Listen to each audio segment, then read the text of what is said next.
The emergency room doors burst open at 3:47 a.m., and nobody expected the woman stumbling through them, designer heels, clicking against linoleum, blood streaming from a gash above her eyebrow, mascara painting dark rivers down her cheeks. Even fewer expected to recognize her face from the Forbes cover that had circulated. Just weeks earlier, Victoria Chen, the 34-year-old CEO who'd built a tech empire from her college dorm room, now looked nothing like the confident woman who'd graced magazine covers and conference stages. She looked terrified, broken, human. Marcus Washington didn't recognize her at first. He was too busy trying to keep his 6-year-old daughter, Lily, calm while they waited for the nurse to call them back. Lily had woken up with a fever of 104, and as a single father working 2 jobs, Marcus knew he couldn't wait until morning. He'd wrapped his little girl in her favorite blanket, the one with the faded unicorns, and driven through empty streets to the only place that never closed its doors. "Please don't hurt me," Victoria whispered, stumbling toward the reception desk. The words were so quiet, so fragile, that Marcus almost didn't hear them. But he did. And something in those 4 words made him look up from Lily's burning forehead.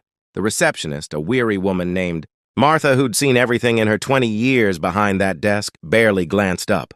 "Take a number and fill out these forms," she said mechanically, sliding a clipboard across the counter.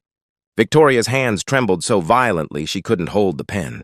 It clattered to the floor and she flinched at the sound as if it were a gunshot. Marcus watched as she bent down to retrieve it, saw her wince with pain, saw the fear in her eyes as other patients stared. Nobody moved to help. This was a big city, after all, where people learned early to mind their own business. Lily tugged at Marcus's sleeve. "Daddy, that lady is sad," she whispered, her fever-bright eyes focused on Victoria with the uncomplicated empathy that only children possess. "I know, baby," Marcus replied, torn between his daughter's needs and the instinct that something was very wrong with the woman in the designer suit that probably cost more than his monthly rent. Victoria managed to pick up the pen, but her hands shook so badly that her writing was illegible. She kept glancing over her shoulder at the emergency room entrance, as if expecting someone or something to follow her inside. When a man in a security uniform walked past, she actually gasped and dropped the clipboard entirely. That's when Marcus made a decision. He gently settled Lily into her chair, made sure she was wrapped snugly in her blanket, and walked over to Victoria.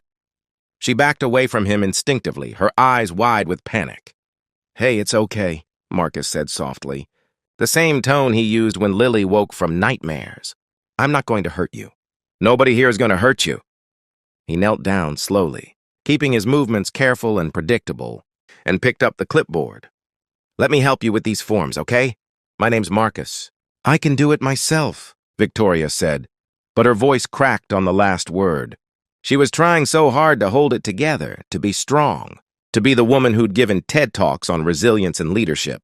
But trauma doesn't care about your net worth or your accomplishments. "I'm sure you can," Marcus replied gently. "But sometimes it's okay to let someone help. No strings attached. Just one human being helping another."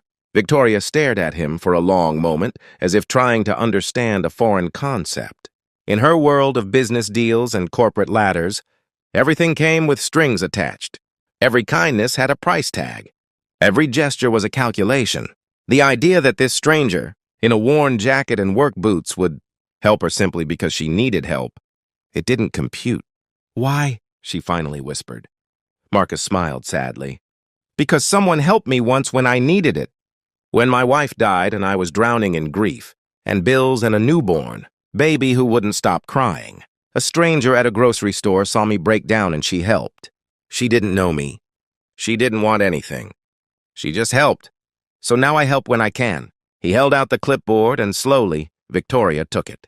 Marcus knelt beside her on the cold emergency room floor and helped her fill out the forms, his voice steady and calm as he asked the questions. Name, address, emergency contact. She hesitated at that last one, and Marcus saw tears slip down her cheeks. "I don't have anyone," she admitted. "I have 1,000 employees, a dozen board members, millions of social media followers, but I don't have anyone to call." "What happened?" Marcus asked, though he kept his voice gentle. making it clear she didn't have to answer if she didn't want to. Victoria was quiet for so long that Marcus thought she wouldn't respond. Then, in a voice barely above a whisper, she told him about the man she'd been dating, a charming entrepreneur who'd seemed perfect at first, about how slowly, methodically, he'd isolated her from friends and family, convincing her they were jealous of her success, about how the control had escalated, checking her phone, questioning her schedule, making her doubt her own reality, about how tonight, when she'd finally told him it was over, he'd grabbed her and slammed her head against the kitchen counter, about how she'd fought back and run, still in the heels and dress she'd worn to a charity gala earlier that evening. "Everyone thinks I have it all together," Victoria said, her voice breaking. The reporters, the investors, the keynote audiences, they see the success story, the girl who made it. They don't see this. And I was so ashamed. How could someone like me, someone who negotiates billion-dollar deals, let this happen? Marcus was still kneeling beside her, and now he looked directly into her eyes. "Abuse doesn't care who you are or what you've accomplished," he said firmly. "It's not about weakness or stupidity. It's about someone choosing to hurt you. That's on them, not you." Lily had been watching from her chair, and now she padded over on unsteady legs, her blanket trailing behind her like a cape. "You can share my blanket," she told Victoria seriously. "When I'm scared, blankets help." Victoria looked at this small, feverish child offering comfort, and something inside her cracked open. She started to cry, really cry, for the first time that night. Not the silent tears of fear, but the deep, wrenching sobs of someone finally letting herself feel the weight of what she'd been carrying. Marcus didn't leave. He stayed kneeling there on that emergency room floor, a quiet presence while Victoria fell apart. Other patients averted their eyes, embarrassed by the display of raw emotion. But Marcus understood that sometimes the bravest thing you can do is let yourself break in front of someone who won't judge you for it. When the nurse finally called Victoria's name, she looked at Marcus with something like wonder. "Thank you," she said. "I don't even know you, but thank you." "You're going to be okay," Marcus told her. "One day at a time. And hey," he pulled out his phone, "I volunteer at a support group on Thursday nights. If you ever want to talk to people who understand, here's the information. No pressure. Just an option." Victoria took the piece of paper he handed her, clutching it like a lifeline. 2 hours later, after both Victoria's head wound and Lily's fever had been treated, Marcus was buckling his daughter into her car seat when he heard footsteps behind him. Victoria stood there, a bandage above her eyebrow, looking exhausted but somehow more present than she had earlier. "I'm going to press charges," she said quietly. "And I'm going to tell my story. Not for publicity, but because maybe someone else who's going through this needs to know they're not alone, that it can happen to anyone, that asking for help isn't weakness." Marcus smiled. "That's brave." "You taught me that tonight," Victoria replied. "You didn't have to help. Your daughter was sick. You had every reason to focus on your own problems.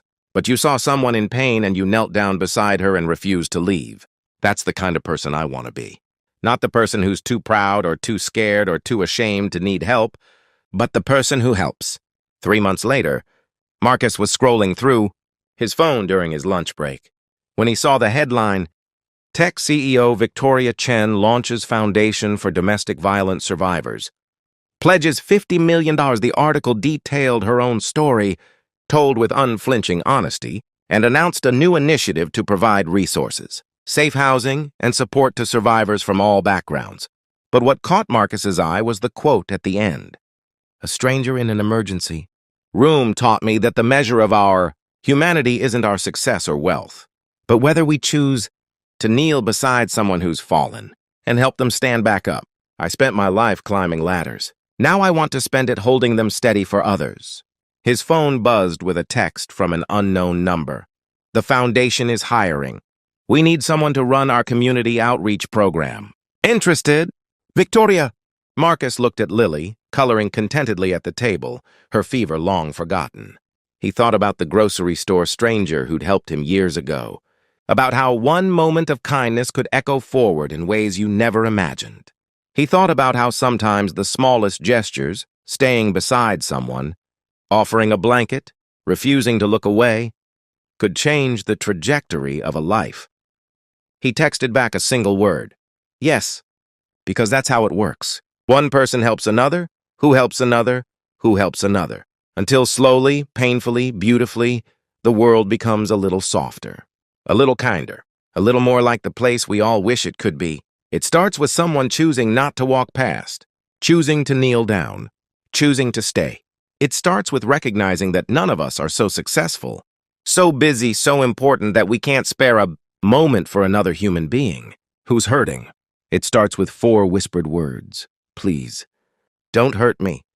And someone who hears them and responds with 5 better ones. I'm here. You're not alone.